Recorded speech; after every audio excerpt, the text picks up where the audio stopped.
You're watching ABC4 News, celebrating 75 years.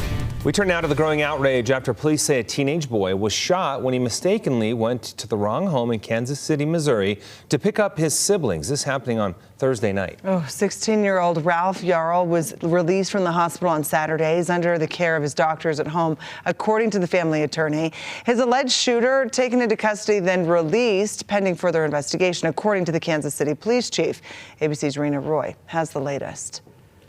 Hundreds of protesters taking to the streets in Kansas City, Missouri, demanding justice. Justice for Ralph! The outrage comes after police say 16-year-old Ralph Yarl was shot by a homeowner after mistakenly going to the wrong home. Police say the high school junior's parents asked him to pick up his siblings at an address on 115th Terrace, but he accidentally went to a home on 115th Street, where, according to his family, he was shot in the head through a glass door after he rang the doorbell. Yarl now in stable condition, his aunt hopeful for a full recovery. Ralph will feel a lot of love because this is a lot of people. It's amazing. The shooter, whose identity has not been made public, was taken into custody, then released pending further investigation. You do have a police department that is listening, that cares, and we take all of these cases seriously. The mayor of Kansas City saying there will be a thorough review of the incident to determine if any charges will be filed. The community searching for answers and calling for an arrest. The information that we have now, it does not say that it's racially motivated. That's still an active investigation. But as a chief of police, I do recognize the racial components of this case. I do recognize and understand the community's concern. In a statement, the family's legal team saying the family is demanding swift action from the Clay County prosecutors and law enforcement to identify, arrest, and prosecute to the full extent of the law the man responsible for this horrendous and unjustifiable shooting. The teenager's family is expected to hold a press conference Tuesday. Meantime, police say they plan to get a formal statement from Yarl once his condition improves and he's able to speak with law enforcement. Rena Roy, ABC News, New York. All right, thank you, Rena. Well, we are learning the homeowner accused of shooting the teen is now being charged with armed assault. In other national news tonight, a home surveillance camera capturing a man being assaulted in Connecticut by a group of robbery suspects. We do want to warn you, you may find this footage to be graphic and disturbing. This happening last week in the city of Rocky Hill, located 15 minutes south of Hartford. You can see one of the suspects running onto the driveway, getting into the red car. Moments later, the man who lives inside the house rushing out and pulling the suspect out of the car. Now, 3 more people showing up and start beating the man. During the struggle, someone watching on the surveillance camera yells out, threatening to call police.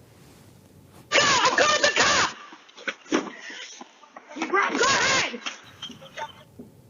You can see the 4 suspects run to a car waiting on the street. They got away before officers arrived. At last check, police are still looking for the suspects. Oh, that's a high-speed chase. Yeah. That's a high-speed chase. Ooh, okay, now to a quick thinking pizza delivery driver who stopped a suspect involved in a high-speed chase in a Pennsylvania neighborhood. This home surveillance video was captured yesterday. You see the police chase ending right in front of a house where pizza was being delivered. Well, the delivery guy, seen here, identified as Tyler Morrill, was still holding the pizza box when he used his right leg to trip the suspect who was trying to run away from officers. Wow. Okay. Well, police say thanks to Morrill's quick thinking, officers were able to make that arrest. Time now for Utah's most accurate forecast with Thomas Keyboy. Weather rates certified 11 years in a row. You just never know what you're going to run into, I guess. That just made me chuckle. All in a day's work. Delivering pizza and delivering justice. Yeah. He's like, hey, Mom, I lifted my leg up and tripped the suspect. Hero for the day. Wow. Okay, sorry. Back to the weather. Thomas, what's going on in the weather world? Yep, so we're going on another roller coaster when it comes to our weather. We're at the top right now because our temperatures are fairly comfortable outside, but that does pose its own set of issues. We'll talk about that in just a little bit. But the view from Cedar City looks absolutely incredible. But in the northern half of the state, especially along and west of I-15, we're seeing increasing clouds. This is the view from Daybreak in South Jordan. This is a really cool view here, but you can see those mid-level and high-level clouds, and now there are some low-lying clouds as well, even seeing some virga along the Wasatch Front. That's just moisture that evaporates before hitting the ground. But those temperatures are very much so on the mild side of things. We're at 64 in Logan, 72 in Salt Lake. We're in the 50s in Park City. Meanwhile, we're at 80 degrees currently in St. George. But as mentioned, we do have changes heading our way. But with these warmer temperatures that we have, we are also keeping a close eye on the spring runoff. And we do have a flood advisory for Emigration Creek that's going to continue through the latter half of Wednesday morning. But even when flooding is not a threat, water will be running fast and it will be very cold, which means hypothermia and drowning are possible even in brief periods of times in the water. So you want to make sure that you stay away from those fast-moving waters, especially for your kids and for your pets. Slot Canyon still could become inundated with runoff. Avoid those backcountry hazards and make sure you stay up to date. We have a full list of information on our website on abc4.com. These warmer temperatures have also increased the avalanche danger to moderate, so hopefully with the cooler air coming in, that can kind of help stabilize things just a little bit. On the storm tracker radar, we are tracking a few showers generally in the northwestern half of the area, but things are expected to pick up as we go from this afternoon into tonight because of bigger systems on the way from the northwest. And by tomorrow, we'll be talking about a pretty decent chance for wet weather in the northern half of the state with mainly valley rain and mountain snow. But with mountain snow, we could see some decent accumulations. The Wasatch Mountains now included within a winter weather advisory that will begin tomorrow at 4 and will continue through 7 o'clock in the evening. And by the time all is said and done with the winter weather advisory, we could see 6 to 12 inches of snow for some mountains. Now, I don't think all mountains will see that amount of snow, but that potential does at least exist where some mountains could pick up close to a foot of snow just tomorrow.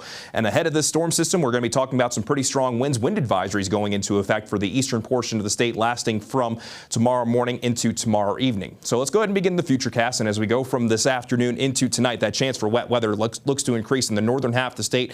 Actually could see a decent chance for valley rain and mountain snow in northern Utah during the overnight hours. And I don't think it's going to be nonstop wet weather for our Tuesday, but there's still going to be a pretty decent chance at any point in the day of a shower finding you. Maybe a few showers stretching as far south as the I-70 corridor. High pressure builds in briefly for our Wednesday, all for that high pressure to move out away. Some trailing energy will be arriving going from Wednesday night into Thursday, and we could see that wet weather potential increase once again. But those daytime highs tomorrow will come in much cooler compared to what we saw today, especially in northern Utah, where we'll talk mainly 40s and 50s. But St. George, those daytime highs will come down by about 5 or 10 degrees. So we'll be talking about cooler temperatures across the board.